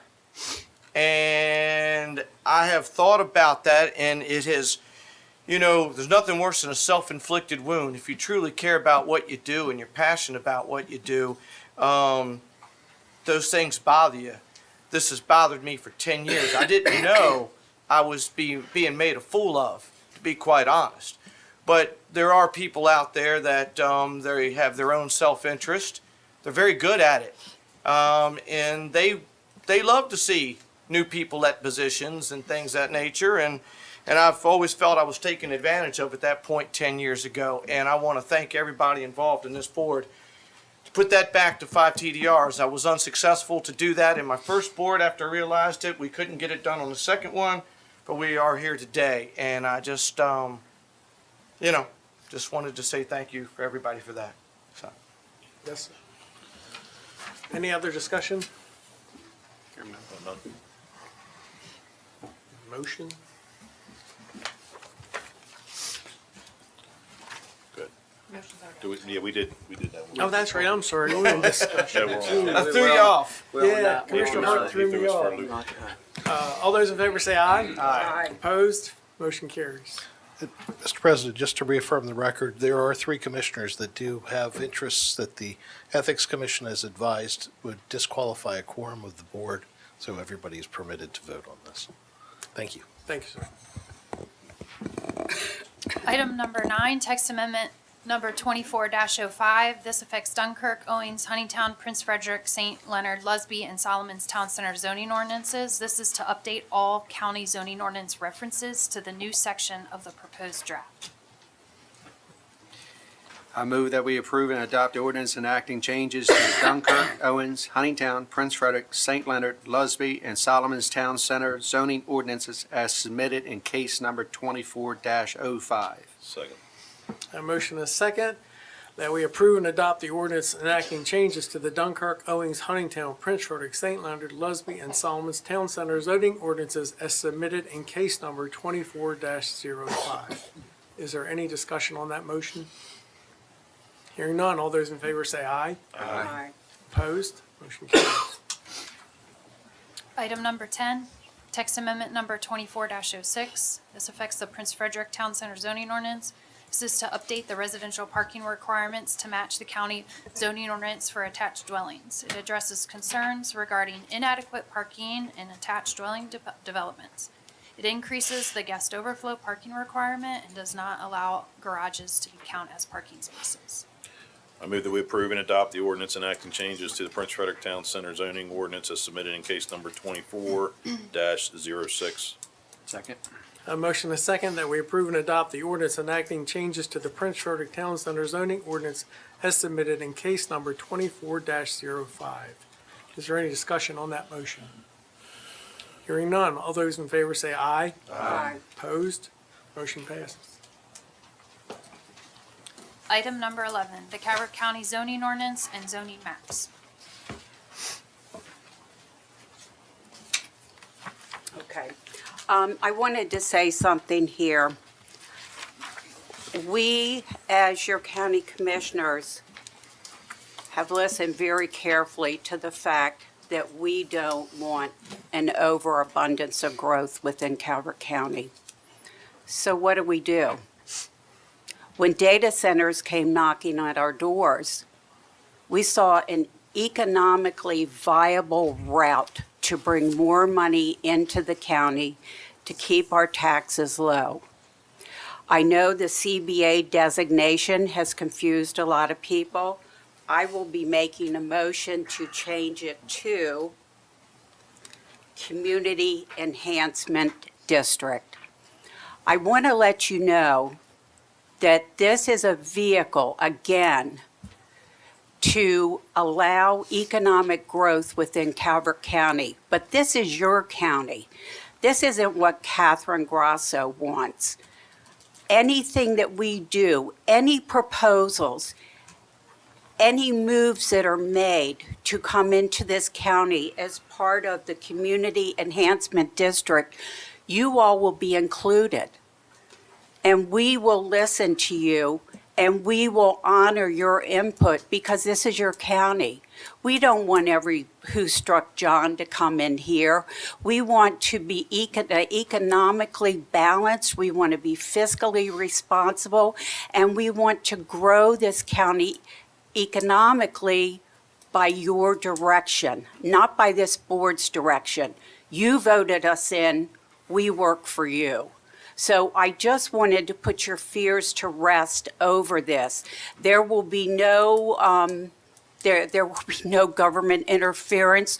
We, as a community, will design the parameters of what we will allow in our community, and you all will have a voice. So I hope that puts some of your fears to rest. I don't know what was done before me. I've seen, well, I'm not going to say I don't know what was done before me. I've seen what was done before me, and I don't like it. And that's why I ran for county commissioner. So if I can be a part of economic growth in this county where you have a voice and we're all on the same page, and we're not always going to be 100% in agreement, there's going to be give and take. But if I can help facilitate that, that's my job, and that's what I want to do. So I'd like to make a motion, please. Okay, I move that we approve and adopt the ordinance repealing and readopting the zoning ordinance and official zoning maps with the following further changes. A, community benefit agreements. 1, rename community benefit agreements to community enhancement district throughout the document. 2, remove institutional and commercial from the authorized use of community benefit agreements at section 25-11, A1. 3, delete the requirement to encourage mixed development patterns at section 25-11A2 to clarify that only industrial uses may be part of a community enhancement district. And 4, add commercial and institutional to the list of prohibitive uses for a community enhancement district at section 25-11B3. B, commercial recycling facilities, section 18-11E. Delete the provision prohibiting the use outdoors and to section 18-11E2. Insert in its place, outdoor processing is allowed provided that odors, dust, noise, or vibrations at the property line meet applicable regulations, if any, and and C, daycare, table 18-1, institutional. 1, allow daycare centers as permitted with conditions regardless of the number of clients in the I-1 zoning district, subject to the conditions of section 18-12E. D, critical area chances required by the Critical Area Commission. 1, revive section 22-6 D3BV to comply with the requirements of the Critical Area Commission for the Chesapeake and Atlantic coastal bays. Second. A motion and a second. Any discussion? Hearing none. No, first of all, I want to say thank you to our citizens for coming out tonight. You've been involved a lot. Many familiar faces have been involved in this process from the word go. We appreciate it. It's been a long process, and rightfully so, because these changes are going to affect everybody for quite some time. The focus tonight, primary focus, has been on stormwater management and protecting our streams and rural landscape, pretty much by limiting impervious surfaces. We have a lot of footprints in Calvert County that are already established, that are aging. With the change in the way people do business and everybody ordering via mail, our mortar and brick places have taken a hit, to say the least. You go by any parking lot during the day at any shopping center, those parking lots are only about half full. We talk about smart growth, we talk about growth in our town centers. I think we should take advantage of some of that aging infrastructure and maybe work with the owners of those centers who want to reevaluate their businesses and how they're being operated, and maybe look at a multi-use type of development there. We've talked about it, we've heard about it. I think we've missed the boat in this county on several different projects, particularly recently, where, again, we're not developing, we're not changing the footprint, we're not changing runoff, we're not changing stormwater management, we're not affecting a lot of things. But in order to do this, we have to have a tool in place to be able to work with people across the board. We had talked, and I shouldn't even say the word, but I'm going to say it anyhow. We had talked about a PUD, and that was strictly residential. I'm all about the PUD being gone. I'm glad it's gone. And then we talked about a CBA. And a CBA was basically done in-house, and how the CBA became involved with the federal government and all these other pictures that have been painted is not the case at all here. Again, I think it's a tool that we really should take advantage of.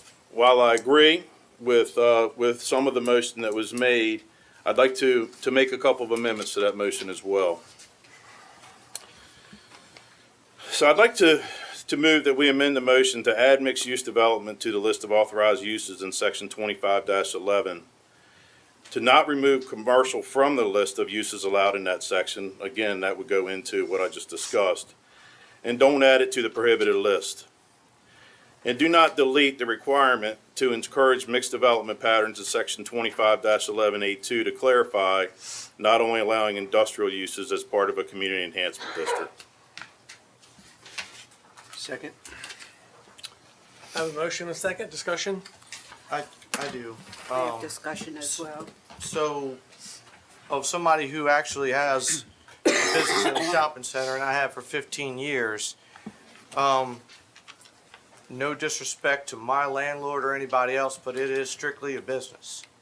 And businesses' number one job is to promote their own business. That's what business does. My fear when you allow something like this is you're going to give that latitude to, as somebody said before, to basically bypass planning and zoning is one fear of mine. Two, how do I know you just don't put a lemonade stand in there and now you can do 9,000 apartments because it's a mixed use?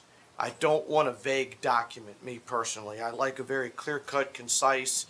If there is something comes down the pike that needs to be addressed, I'd like it to go out to community peace, to where, you know, I don't want, I've just seen too much over the years where, going back to unintended consequences, for me personally, I don't want, I've seen proposals of mixed use where the business is down here and there's people up there. I don't want anybody on top of my business. I don't want to deal with people, and I'm there to run a business. I don't want to deal with people having their issues or whatever up there. I like business where business is and residence where it is, and I understand why a landlord would want that. They would want built-in business. I understand me as a tenant say, hey, you know, why wouldn't I want all those people right there? And if I just went strictly business, absolutely, I'd want all those people there. But to quote an old commissioner, you know, Steve Weems used to say the maximus of it and the big picture of it is, what does it allow? And I don't want something that's vague that just says, hey, you can have residential, because mixed use means residential, if I'm not wrong. So that takes all this work we've just done, and now a guy says, hey, I'm gonna, you know, put a tilt-a-whirl out back there, and now I can do 400 units. I just know that the people in my district that voted for me and supported me, I hear from them on a regular basis. They do not want high density, and my fear, and I get it, I'm not against business. I've been in business for myself longer than I've ever worked for somebody else. I want businesses to thrive and be okay, but you need to be able to do it without an apartment building next to you or what have you. So I am strongly opposed to, if it was tightened down a little more, maybe, you know, but to me, it just seems too vague, and I can't go for that. I think it's apples and oranges. I think all of you have had ambiguity over the community enhancement district. I think the motion that I made is clear cut. There's no questions. There's no ambiguity. We know what is allowed and what isn't allowed. And I would not vote to muddy the waters. If we do have people within the community, and I'm sure that we do, who, whose businesses have closed down, or maybe they're floundering, that's up to economic development, and that's up to us to work with them and to see what kind of tools we can come up with to help those people out. But as far as the possibility of data centers coming, I want a clean motion with no ambiguity. My 20% is that I like a CBA, or I'm okay with changing the name of Community Enhancement District. What I like about it is, once that conceptual plan gets started, the public can be engaged in it, in talks, in public hearings, in town hall meetings. That's what I And you all can have a say in it. And if the town, if we had a CBA with Lusby Villas, we wouldn't be in the situation we are in right now. If we had a CBA with the project going on right there at Calvert Middle School project, we could have talked with the developer. We could have gotten some things in there that maybe the community wanted. And that's what I like about the Community Enhancement District, is that you all have a say in it. We're going to have town halls. This is just a tool in the toolbox. This isn't to be used every day or every time a developer comes to town. This is something we put in the toolbox in case we need it. But what I love about it is that the community has a input, and the planning commission and the commissioners are going to listen to the community. If the conceptual plan, it can be changed. Let's not get to that 11th, 12th hour and then try to cut a project down. Let's start early in the project. Thank you. Any other discussion? All I'll say is you take the Lusby Villas project, the folks in Lusby thought it was actually going to be a certain way. They thought there was a library, an open space. So we did not have an agreement, to your point. But that's, if my people seem a little salty, there's a reason, because we've heard the song before. And that's why, back to my point, is I want a very clear, very clean motion, because a handshake don't do it for me anymore. You know, I need it in writing. I need to know what is going to happen. So, because that is a great example. I had heard the library was going there, 15 years ago or what have you, in an open space, and it just never happened. So, I'm with Commissioner Grasso's motion, but as it is. Director, do we currently allow mixed use today? Mixed use is allowed in certain zones. And where are those zones at? Most of them are in town centers, or all of them are in town centers. And how are they under the zoning? Are they commercial or are they residential? How are they Well, defined? mixed use is its own animal. It's not really a commercial or residential use. Actually, the definition of residential explicitly excludes mixed use. And why have we put those mixed use areas in place? Why have we put them in the Mhm. zoning ordinance? Mhm. It's because it's consistent with our comprehensive plan for the town centers. And haven't they been there for a really long time?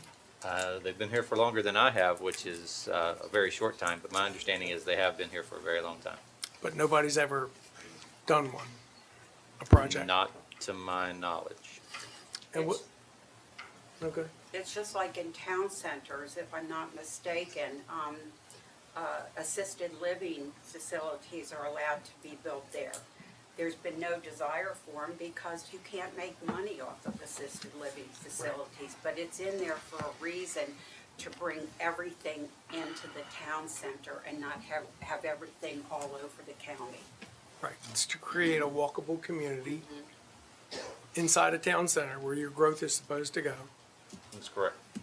But would that open the door for, I want to use the CBA document to, let's say I bought an existing shopping center. It was failing. and I made a pitch to whatever board, as you've heard us say here many times, and it's like any given Sunday, right? Any 3 votes can rule the day. Could I use that document, if the mixed use is in there, could I use that document to say, well, hey, I will revitalize that shopping center, but I'm gonna need 600 apartment units to make sure I put built-in business there? I get it. I understand it. I understand the motivation why doing it. It's not an evil motivation as far as the business is concerned. It's about making it profitable.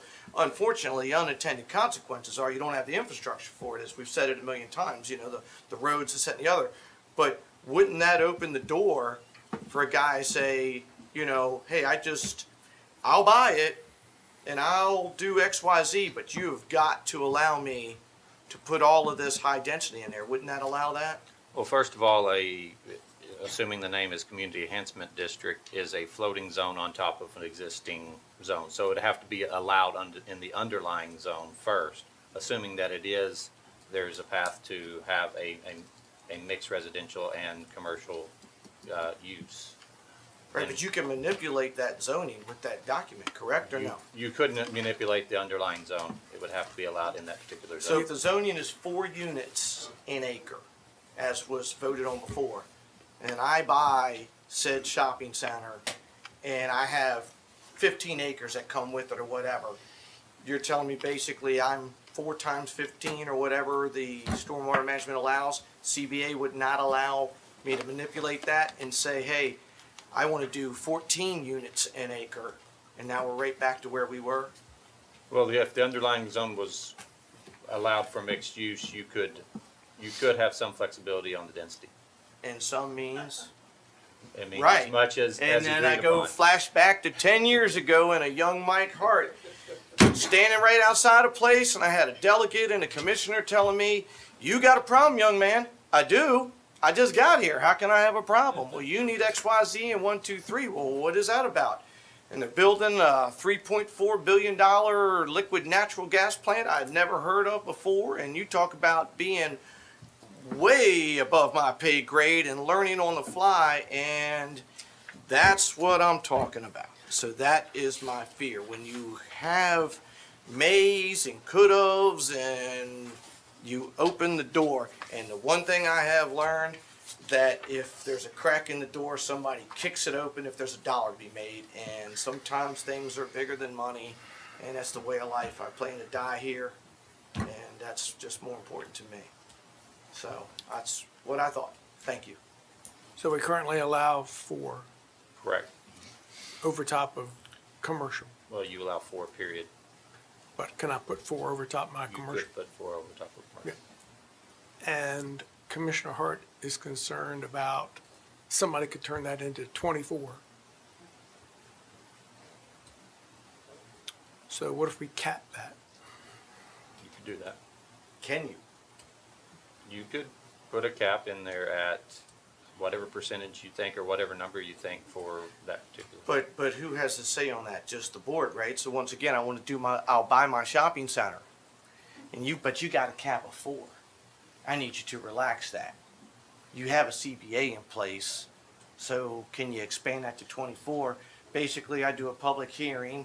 I tell the folks that's what I'm going to do. Not if you cap it. Well, no, because 3 votes, I can overrule the 4, correct? Well, we've had this discussion before. You can Any change given anything Sunday, with right? 3 votes. Right, and then it always goes back to, I say, let them do it, but if I put this extra wall in there, now they actually have to have a public hearing, introduce the mixed use, explain why, instead of just on a, like, I'm county commissioner today because at 4 o'clock on a Tuesday, impact fees went from like $4,000 to $13,000. And I had no idea what that meant. I knew I had a permit sitting there. It'd been sitting there for like 6 weeks or 8 weeks. But like say, I called any given Sunday, and I was so mad that I'm like, you're not going to do this to me. I'm trying to build this house, and I never paid attention to anything. But my old classmate, Steve Weems, was commissioner, and I started paying attention and found out how fast somebody's life can change just like that. So are you telling me you put a cap of 4, they can't come back and redo it? Well, Commissioner, as you said, 3 votes in the right Correct. process, you can change So anything. to me, it's an extra layer. If you say no mixed use, a board has to come out and tell the people, hey, I'm changing this to mixed use, so you know, so I can do this. Seems like to me it's another layer that somebody would have to go through to do this, and another opportunity for the public to see. You know, just, I hate being a conspiracist, I really do, but I'm telling you, God, every time you turn around, it's like, here it comes again, here it comes. I'm waiting for Lusby Parkway to come back on the CIP. Every year it seems like I go, how are we expanding the parkway when we don't own the property? I mean, I hate being like that, but God, it just keeps coming back. So, I'm sorry. I mean, I understand. I do. I understand, but I'm just fearful that that document will be manipulated the wrong way.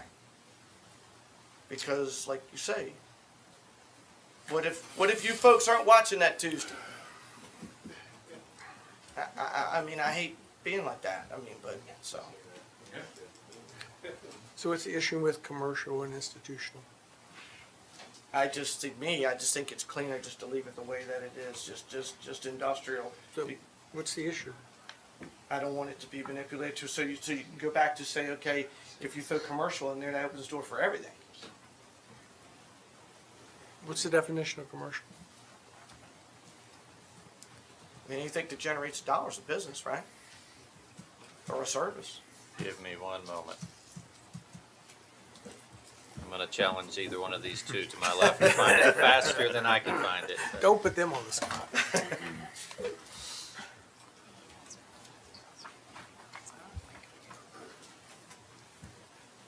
I guess while he's looking, we could have a large commercial project come in, and you have no opportunity to. But I wouldn't, but capture. very true, but I wouldn't, but then at that point, I think we hit it individually. And the folks know coming in, hey, this is an opportunity for the You county. can't do that if you don't allow it. I've got the official definition of commercial use for everyone on the edge of their seats. It's a use for the purpose of monetary reward by means of sale, resale, loan transfer, hire, or other form of commerce. Sure, so as long as you can make $1. So it's a business. Right. It's like any business. Sure, and look, I've made my livelihood of being self-employed, you know, but I did mine in established places, and I took what was there and I worked with what it had. So, and look, hey, you know, I'm all about entrepreneurship and things of that nature, but I just know that things get manipulated, and we're supposed to be the gatekeepers. So,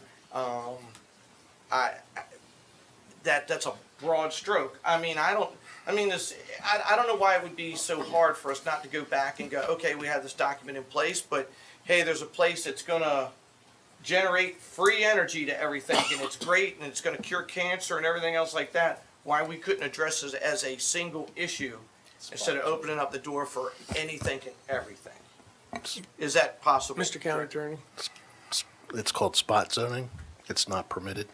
Okay. The CBA is a way to allow contract zoning throughout the county as an overlay. So this is the tool. But then you do open the door, so it's either nothing or everything is basically what you're telling me. Well, it's just gotta be included when you set up the process. Right, but you open the door for, I'm not trying to be hard on it. I mean, I'm trying to be very open. What is the unintended consequences when you say commercial? Then can that now allow you to manipulate it to anything? So I'd just like to, as the county attorney pointed out, since it's an overlay district, you still have to be able to be permitted, the underlying use still needs to be permitted. So even though commercial, the definition of commercial is broad, it would still have to meet one of the commercial uses in the use table. But we don't have anything that we say no to. Even strip clubs are okay. No, they're not. No, they're Strip not. clubs You are sure not about okay. that? No, they're not. But his definition just said anything that makes $1. But gotta be it allowed. needs to be in the use chart, and it needs to be in that particular district, in that use chart, it will either have a P, C, S, or SC in it. So strip club is not allowed in any district, in any town center, anywhere in Calvert County, period. So I buy a shopping center, back to that saying, and I want to use this document. I'm not getting any residential out of it, but I want to do what then? So why would it, so what difference would it make if it's in there or not? Because I'm still using the same uses that it was always there before then. That's that correct? correct. As a shopping center, if it's the same, if it's permitted in that district and you wanted to use a community enhancement district for. Why would I need to? Maybe you need additional size or shell of a building. Maybe you want to expand up higher than the permitted height restrictions in the area. There's some avenues that would. Wouldn't they get go to, Court of Appeals, or excuse me, you know what I'm trying to say? Board of Appeals for a Board of variance. Appeals, wouldn't they just go to, if they wanted something like, couldn't they just go to Board of Appeals for that? Some uses or some. I mean, if I needed to areas it go, could be. say their height restriction was 30 feet, 40 feet, and I needed to go 35, couldn't I go to Board There of might be Appeals? an avenue to go to Board of Appeals for that. But there's not an avenue to change the use. It's gotta be listed under the zoning ordinance Right. as a special exception for them to be able to do that. Like But- strip clubs are out, asphalt plants, nobody can come in and get an asphalt plant just because you have a CED. So, you know, you still have to follow those rules. Correct. So I don't know what the advantage would be. What would the citizens gain by putting commercial in there? So I think if there was a big enough project, somebody wanted to do, I'm sorry, I have a cramp on my leg.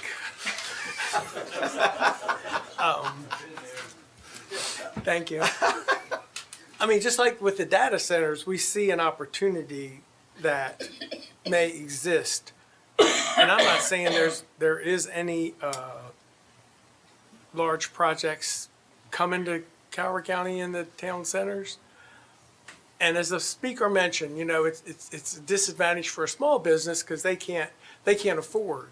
And it's not about harming the small business. It's about the county getting a benefit from a business that is going to come. And if you eliminate all those other zoning out, then you've taken that off the table. And that's what I was saying. I don't know what a business would be trying to gain then. I don't either, but So- it's all about So, a but- tool to benefit the community is what, you know, we hope. But when you restrict it down to just heavy industrial, that doesn't provide much opportunity. And we've taken residential out, and if we cap those Mixed use. mixed use, Yeah, but that opens that door again. look, Commissioner Hart, there's an election next year, the next board can come in here Sure they and, can. and raise all the Sure they densities can. back up to 24, you know that. We've Sure, had but this you know what I always discussion many say? times. Let them do it. I ain't gonna be on my tombstone. Let them do it. You have to, as a commissioner, be able to live with yourself and the decisions you make. Absolutely. And anybody that comes after me, so be it. Yep, Yeah. that's right. What, and, Will, I'm gonna ask you to tell me, or read for us again, institutional. What is institutional considered? Colleges, Schools, colleges. What else? Is a public, nonprofit, or quasi-public use such as a place of worship, educational facility, cultural facility, hospital, park, or governmental facility. So most of them So are, under that definition, if a church needed, well, they can get that though. They can get more parking if they want, right? The restriction is there's a minimum, not a maximum. There's a minimum, and then with planning commission administrator approval, they can get additional parking. We're not gonna, a school would never Right. need or use it. Generally, if they have a good reason for additional parking, it's. Yeah, they would just do it. So I don't know that, I don't understand that I'm not sure that institutional has any value. I don't think No, so. no value. I didn't include that in the amendment either. Yeah, I'm just going back through all of it. Right, no, I get it.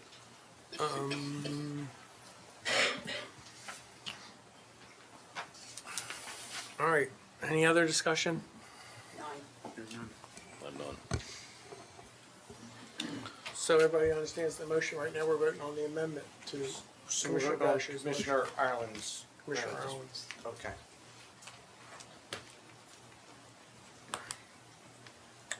All right, all those in favor say aye. Aye. Aye. Opposed? Opposed. Motion passes.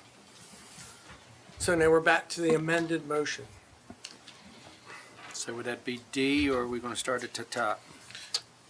Would you like me to read the motion that's now on the floor with the Yes. amendment? You don't have to take them individually. It's a whole motion. So the motion that's on the floor has been amended by the prior vote.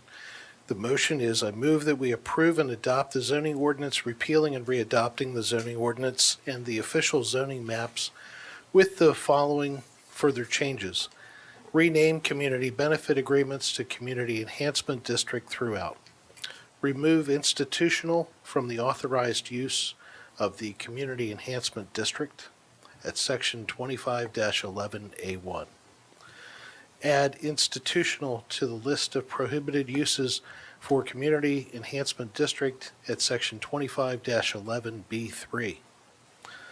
Delete the provision prohibiting the use outdoors and to Section 18-11E2.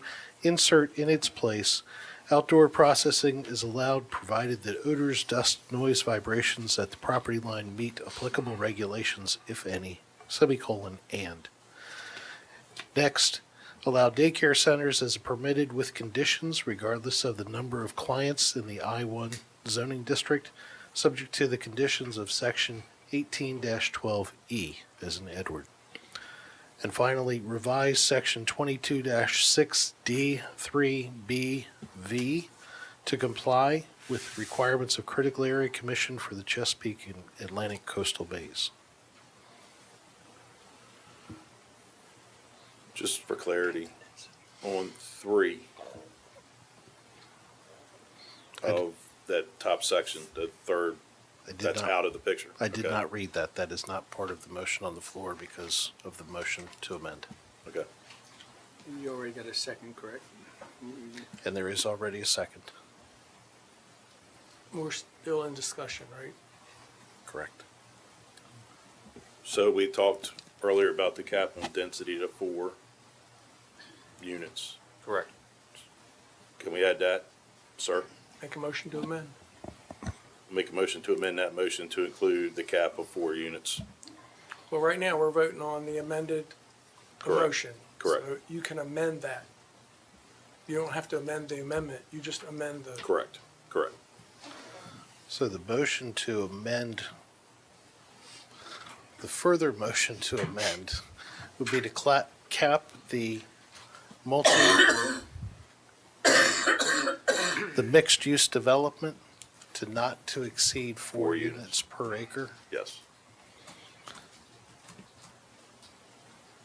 And that would be put in Section 25-11, which is the Community Enhancement District section, correct? Correct. So the second motion to amend, you'd ask for a second Second. to do that. So we have a motion and a second to cap the density in the mixed-use category to 4, which it currently is, correct? Director? So we're only Correct. voting on capping the Yes, density? yes. For But- this particular? Yes. You're still adopting the whole motion now. No. No. We're amending the motion now to cap the density at 4 in mixed use. Right, but you're still leaving mixed use in. Yes. So that's, That's already yes. been done. Yes. That, it's mixed use and all that's already in there. Now it's capping the so, 4. so that is passed. Yes. Okay, and so now the addition to the original motion Yes. is to cap it Cap at the 4. 4. The current amendment that's on the table is to cap it at 4, which it currently is today. Gotcha. So there's no addition. Any other discussion? No. Hearing none. All those in favor say aye. Aye. Aye. Opposed? Motion carries. All right, Counselor. So now the motion that's on the floor is to move that we approve and adopt the ordinance, repealing and readopting the zoning ordinance and the official zoning maps with the following further changes. Rename community benefit agreements to Community Enhancement District throughout the document. Remove institutional from the authorized uses of the Community Enhancement District at Section 25-11A1. Add mixed-use development to the list of approved uses. Cap the residential density for mixed-use developments at 4 dwelling units per acre. Add institutional to the list of prohibited uses for a community enhancement district at section 25-11B3. Delete the provision prohibiting the use outdoors, which is the use at commercial recycling facility, to delete the provision prohibiting that use outdoors, and to section 18-11E2, insert in its place, outdoor processing is allowed provided that odors, dust, noise, or vibrations at the property line meet applicable regulations, if any, semicolon, and. For daycares in Table 18-1, allowed daycares as permitted with conditions regardless of the number of clients in the I-1 zoning district, subject to the conditions at 18-12E. For the critical area changes, revise Section 22-6D3BV to comply with the requirements of the Critical Areas Commission for the Chesapeake and Atlantic Coastal Bays. So this is voting in its entirety with mixed use added, with the cap 4 added, and with, let me see, institutional, we're removing institutional but keeping commercial in? Correct. Okay. And changing the name. Oh, yeah, that was a given. Any other discussion? All those in favor say aye. Aye. Opposed? Opposed. Aye. Motion carries. That's all I have on my list. Oh, can I say one thing? I know, Myra, you mentioned about the bill and for us to sign it. I spoke with staff today, and the bill is still with our Ethics Commission. And until that bill leaves the Ethics Commission and comes to us, we can't sign it. So the holdup is there, it's not us. Okay, thank you. And Commissioner, they have their meeting on Thursday. They had their meeting on Thursday. There you go. Yes, ma'am.